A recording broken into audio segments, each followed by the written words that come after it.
বিভাগীয় কৰ্তৃপক্ষই 100 ঘণ্টাত 100 কিলোমিটাৰ ঘাইপথৰ নিৰ্মাণ কৰি অভিলেখ গঢ়িছে, কিন্তু মৰাণত 100 মিটাৰ ঘাইপথৰ পুতলগা অৱস্থা হৈছে।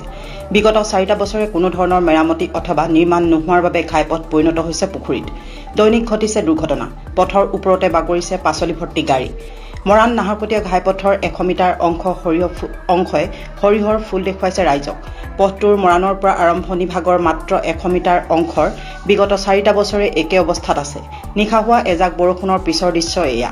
পথনে পুখুৰী ধৰিবকে নোৱাৰি। পথৰ মাজে মাজে গাঁত নহয়, গাঁতৰ মাজে মাজেহে পথ যেন লগা হৈছে।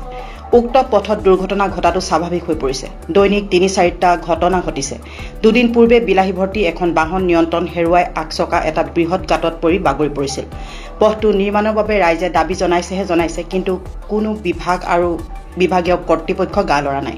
হয়, আমি ক'বলৈ বহুত দুখেৰে ক'বলগীয়া হৈছে যে আজি আমাৰ এই নাহৰকটীয়া বাছ ষ্টেণ্ডৰ যিটো নেশ্যনেল হাইৱে 37 ৰোড, যিটোত মানে ইমানেই ডাঙৰ ডাঙৰ গাঁত, যিটোত মানে আপোনাৰ গাঁৱৰ ৰাস্তাও ইয়াতকৈ ভালে হৈ আছে আৰু দেখিছোঁ মানে আজি আমাৰ নিজৰ গাড়ী বাহন থাকি মেলিও আমি বহুত কষ্টৰে যাব লগা হৈছে। ইয়াত সদায় দিন মানে 2-3টা এক্সিডেণ্ট দেখা পাইছোঁ আমি। কিছুমানৰ মূৰো ফাটিছে। ইয়াত ওচৰতে এটা স্কুলো আছে, ওচৰতে লাগি থকা এটা মছজিদো আছে, আৰু ইয়াৰ ওচৰৰ যিমান ব্যৱসায়ী আছে ব্যৱসায়ীতো পেট মৰিছে। মোৰো নিজৰ যান বাহন 3খনমান আছে। প্ৰত্যেক গাড়ীৰে আমি ভালেমান টেক্সো দিওঁ, যাতে মানে এই ৰাস্তাটো মেৰামতি কৰিবলৈ ভাল হ'বলৈ, আমাৰ গাড়ী মটৰকেইটা ভালকৈ চলিবলৈ। কিন্তু আমি টেক্স দিও আজি মানে আমি ভালকৈ গাড়ী মটৰকেইটা চলাব পৰা নাই। তো আমাৰ চৰকাৰক এই টেক্সটো দিয়াটো কি হেৰি লাগিলে? যদি গাড়ীও পাল্টি হৈছে। আজি 3-4 দিনৰ আগত এটা বিলাহী ভৰ্তি গাড়ী এখন পাল্টি হৈছে।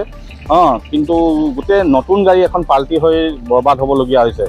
যিহেতু গাড়ীৰ মটৰ যেতিয়া মানুহে টেক্স দিয়ে ৰাস্তা বনাবৰ কাৰণে, ৰাস্তাত চলিবৰ কাৰণে, ভাল ৰাস্তা হ'বলৈ, কিন্তু আজি ইয়াত মানে 4 বছৰ দেখি মানে কোনো এটা ৰাস্তা ঠিক নোহোৱাত, ইয়াততো বহুত ডাঙৰ ডাঙৰ 4 লাইনৰ কাম চলি আছে, কিন্তু এই ৰাস্তাটোত আজিলৈকে ভালকৈ মেৰামতি এটা হোৱা নাইকিয়া।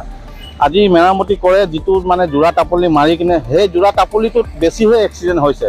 গতিকে চৰকাৰে যদি এই ৰাস্তাটো ভালকৈ মেৰামতি কৰিলেহেঁতেন, আৰু ওচৰতে আমাৰ কুশল নগৰৰ MLA এজন ইয়াত ইমান বছৰে ৰাজত্বকাল কৰি গ'ল, কিন্তু তেওঁ চকু আজিলৈকে নপৰিলে এই ৰাস্তাটো ঠিক কৰোঁ বুলি। তেওঁ নিজৰ ঘৰৰ ওচৰ চুবুৰীয়া ৰাস্তাকেইটা পদূলি চব ঠিক কৰিলে, কিন্তু এই নেশ্যনেল হাইৱেটো যিহেতু তেওঁ এই ৰাস্তা দি যায়, কিন্তু আজিলৈকে এই ৰাস্তাটোত মানে মন দি কিনে আজি ক'লেহেঁতেন যদি এই ৰাস্তাটো হ'ল হয়।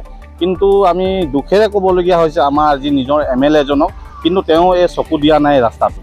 গতিকে চৰকাৰক এই অনুৰোধ, যাতে এই ৰাস্তাটো সোনকালে মেৰামতি কৰি দিয়ে, এই আমাৰ অনুৰোধ, যাতে এক্সিডেণ্ট মানুহৰ পৰা নহয়, সৰু মানুহ এটা হেৰাব নালাগে যাতে।